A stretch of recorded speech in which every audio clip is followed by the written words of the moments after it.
সূর্যনগরী প্রতি বছরই নতুন নতুন চমক দেয়।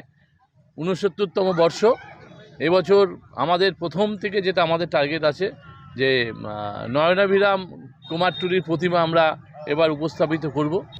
সূর্যনগর ফ্রেন্ডস ইউনিয়ন ক্লাব ৬৯তম বর্ষের শারদ শুভেচ্ছার সূচনার খুঁটি পুজোর মধ্য দিয়ে শুরু হলো আজ।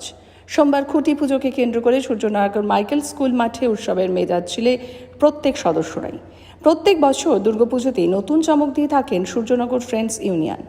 ২৩ নম্বর ওয়ার্ডের কাউন্সিলর লক্ষ্মী পালের উপস্থিতিতেই খুঁটি পুজো সম্পন্ন হয়। ক্লাব সম্পাদক মদন ভট্টাচার্য এবারের শারদোৎসবের বিস্তারিত জানাতে গিয়ে বলেন, তাদের এই উৎসবকে কেন্দ্র করে মিলন বন্ধন হয়ে থাকে। সেই দিকটি বিচার করে এবার সুরক্ষার দিকে বেশি নজর দেওয়া হয়েছে।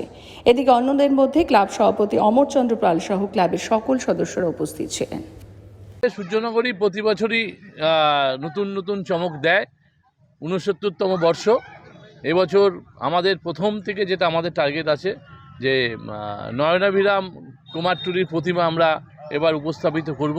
মণ্ডপে আমার কুমারটুলির প্রতিমা থাকবে, পাশাপাশি মনোমুগ্ধকর প্যান্ডেল যেমন থাকবে, পাশাপাশি আমাদের সামাজিক দায়বদ্ধতা যে আছে সমাজের প্রতি। সূর্যনগর পেনশন প্রতি বছর যেটা করে থাকে, গত 4 দিন ধরে পূজার ষষ্ঠী থেকে শুরু করে চতুর্থীতে আমাদের উদ্বোধন হয়, মায়ের আগমন আমরা সেদিনে আমরা করি। আজকের মধ্য দিয়ে আমরা আজ থেকে ঠিক 100 দিন মা মর্তে আসছে এবং মা মর্তে আসার দিনটিকে আমরা ক্লাবের সমস্ত সদস্যরা আমরা সকলে সমবেত হয়েছি।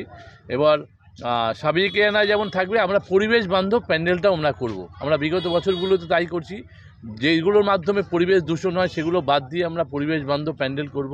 মনোমুগ্ধকর কুমারটুলির প্রতিমা যেমন থাকবে, পাশাপাশি আরও নতুনত্ব, এমন মেলা যেমন হয়, মহামিলন মেলা, পুজোর 4 দিন মহাভোগের ব্যবস্থা করা হয়, সামাজিক অনুষ্ঠান, গান থেকে শুরু করে বিভিন্ন অনুষ্ঠান হয়, প্রচুর মানুষ আসে এখানে, বিভিন্ন প্লাকার্ড দিয়ে আমরা ভরে রাখি এবং যার মাধ্যমে সূর্যনগর পেনশনের যেটা ঐতিহ্য সেই অনুযায়ী চলে।